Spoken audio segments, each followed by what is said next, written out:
Bismillahirrahmanirrahim. Assalamualaikum Assalamualaikum warahmatullahi warahmatullahi wabarakatuh. wabarakatuh. Apa Apa kabar kabar Bu? Bu? Sehat? Sehat? Saya Saya harap harap kabar kabar Ibu Ibu dan dan sekeluarga sekeluarga sehat sehat walafiat walafiat dan dan selalu selalu dalam dalam lindungan lindungan Allah. Allah. Amin. Amin.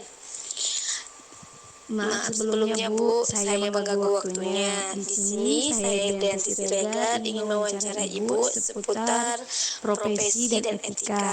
Dan Dan terima terima kasih kasih sudah sudah bersedia bersedia untuk untuk saya saya wawancarai wawancarai Bu. Bu. Baiklah, Baiklah, langsung langsung saja saja Bu, di Bu, di pertanyaan pertanyaan pertama, pertama, saya saya ingin ingin bertanya bertanya bagaimana bagaimana Ibu Ibu memahami memahami dan dan menjelaskan menjelaskan pentingnya pentingnya etika etika dalam dalam profesi profesi mengajar. mengajar. Selanjutnya, Selanjutnya, apa apa tanggapan tanggapan Ibu Ibu terhadap terhadap situasi di situasi di mana mana seorang seorang guru guru dihadapkan dihadapkan pada pada dilema dilema moral moral atau atau etika etika dalam dalam kelas? kelas? Selanjutnya, Selanjutnya, bagaimana bagaimana Ibu Ibu menangani menangani pelanggaran pelanggaran etika etika siswa siswa dan dan memberikan memberikan pembinaan pembinaan yang yang tepat? tepat? Selanjutnya, Selanjutnya, apakah apakah Ibu Ibu sudah sudah sertifikasi? sertifikasi? Jika Jika belum, belum, apa apa kendala kendala yang yang membuat membuat Ibu Ibu belum belum sertifikasi? sertifikasi? Dan Dan mengapa mengapa guru guru perlu perlu sertifikasi? sertifikasi? Dan Dan yang yang terakhir terakhir adalah adalah apakah apakah PGRI PGRI dapat dapat dikatakan dikatakan sebagai sebagai organisasi organisasi profesi? profesi? Assalamualaikum warahmatullahi wabarakatuh. Alhamdulillah kabarnya baik, cuman sedikit kendala ya Bu terhadap suara saya karena saya kebetulan batuk ini.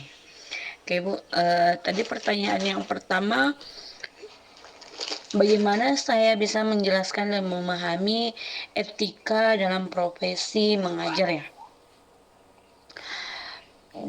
Menurut saya, etika dalam profesi mengajar itu sangat perlu. Kenapa? Kalau tidak, kalau kita sendiri tidak memahami, tidak memiliki etika, bagaimana kita bisa menanamkan etika kepada murid-murid kita? Seperti itu. Jadi, etika ini adalah salah satu perilaku atau tindakan yang baik.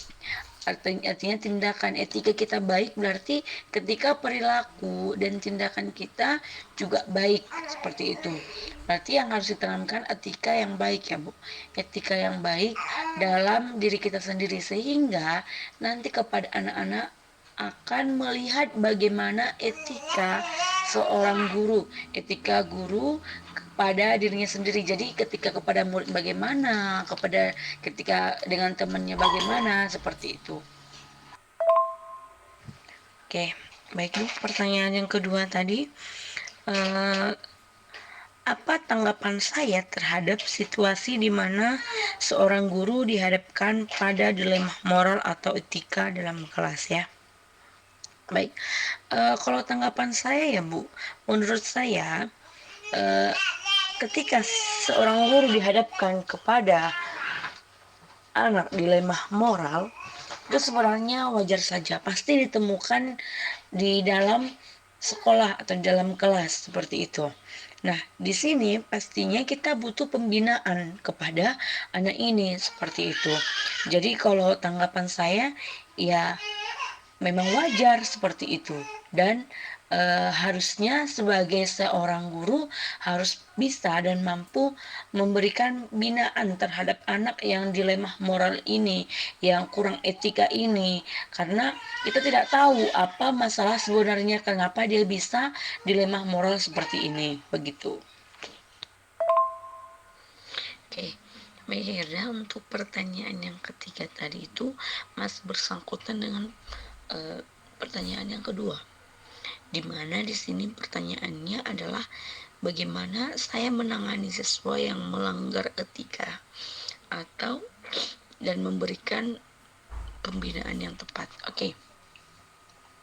Seperti yang tadi, ketika kita menemukan siswa yang lemah akan moral, yang melanggar etika seperti itu, kita cari dulu.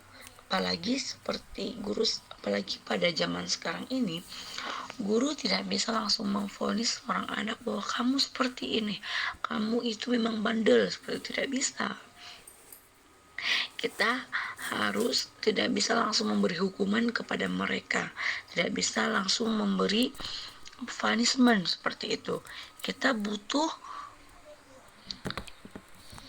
kita butuh pendekatan kepada anak, apa sebenarnya yang buat dia ini lemah moral, lemah etika, melanggar akan etika dan moral sekolah gitu kan. Kita harus melalui pendekatan dulu, apa sebenarnya, kenapa dia seperti ini gitu.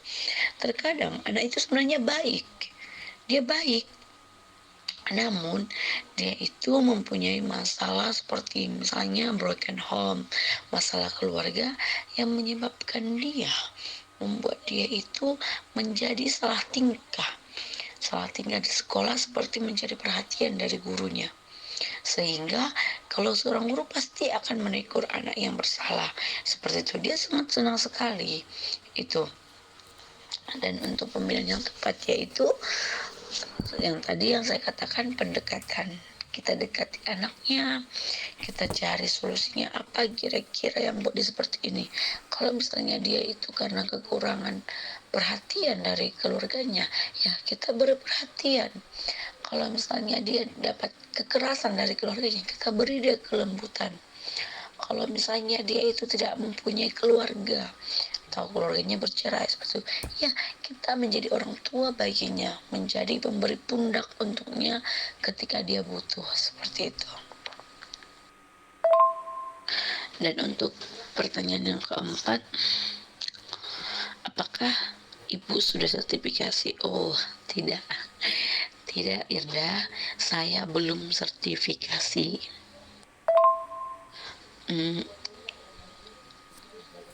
Ya, kenapa saya belum tersertifikasi? Kendalanya adalah di usia mengajar. Untuk seorang yang mendapatkan sertifikat pendidikan itu, sertifikat profesi itu, sertifikasi itu, dia minimal sudah mengajar 2 tahun. Namun saya sudah mengajukan untuk sertifikasi gitu, dan sudah disetujui namun belum diproses mungkin ya. Itu sih kendalanya, karena memang saya belum lama dalam mengajar seperti itu. Mengapa perlu sertifikasi? Untuk sebagai bukti pengakuan atas kompetensi guru atau calon guru yang memenuhi standar profesi sebagai guru. Artinya guru ini kan dia juga diujikan apakah dia layak sebagai guru seperti itu. Baiklah Bu, mungkin cukup sekian yang ingin saya tanyakan. Terima kasih sudah meluangkan waktunya dan bersedia menjadi narasumber saya. Assalamualaikum warahmatullahi wabarakatuh.